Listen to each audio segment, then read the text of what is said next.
வணக்கங்க. பெரியவங்க சொல்றத நம்ம முதல்ல மதிக்கணும். ஆனா, இப்ப நம்ம மதிக்காதனால தான் கொரோனா, அது இதுன்னு நெறைய கிருமிகள்னால கஷ்டப்பட்டுட்டு இருக்கிறோம்.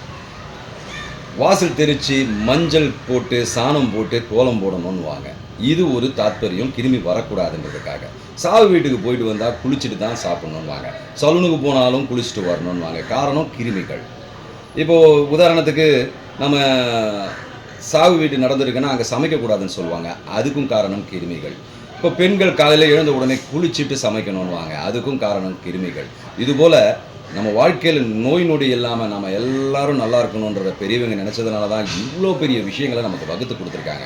ஆனா இன்னைக்கு நாகரீகம்ன்ற பேர்ல, அட போடா இதெல்லாம் சுத்த ஹம்பக்கு. சலூன்ல போய் குளிச்சுட்டு வரணுமா? சாவு வீட்டுக்கு போனா குளிச்சுட்டு வரணுமா? எல்லாம் மனிதர்கள் தானே. இதில என்ன ஆகப் போகுதுன்னு இன்னைக்கு நம்ம பெரிய நாகரீகத்தன்மையா பேசிட்டு இருக்கோம். ஆனால் நம்ம பேர் தெரியாத, கண்ணுக்கு தெரியாத கிருமிகள்னால சில சமயங்கள்ல பாதிக்கப்பட்டு ஊரே பயந்து எல்லாத்தையும் குளோஸ் பண்ணி கவர்மெண்ட்டே குளோஸ் ஆகி நின்னுது. இதெல்லாம் வருமுன் காப்போன்ற அந்த ஒரு உயரிய நோக்கத்துல தான் பெரியவங்க நமக்கு இந்த மாதிரிலாம் வகுத்து குடுத்துருக்காங்க. இது மட்டும் இல்ல, ஆன்மீகமும் அப்படிதான். கடவுள்ன்ற ஒரு விஷயத்துல நமக்கு பல விஷயங்கள நமக்கு புரியிற மாதிரியான விஷயங்கள நமக்கு எடுத்துக் குடுத்துருக்காங்க.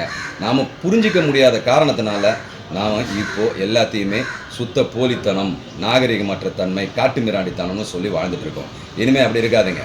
நாம தான் இப்படி இருந்துட்டோம். நமக்கு வர சந்ததியினர், அதாவது நம்மளுடைய குழந்தைகள்லாம் நல்லபடியா வாழணும். அவங்களுடைய சந்ததியினரும் நல்லபடியா வாழணுன்றதுக்காக, இந்தியா நம்ம இந்த பாரத தேசத்தில, அதுவும் தமிழனா பொறந்தது ரொம்ப குடுத்து வச்சிருக்கணும். அதனால இன்னிலிருந்து நம்ம குழந்தைகளுக்கு இதெல்லாம் எடுத்து சொல்லி, அவங்களையும் நல்லபடியா இதெல்லாம் ஃபாலோ பண்ண வச்சோம்னா, நிச்சயமா நம்ம நல்லபடியா நோய் நொடி இல்லாம வாழ்வோம். நன்றி, வணக்கம். ஜெய் ஹிந்த்.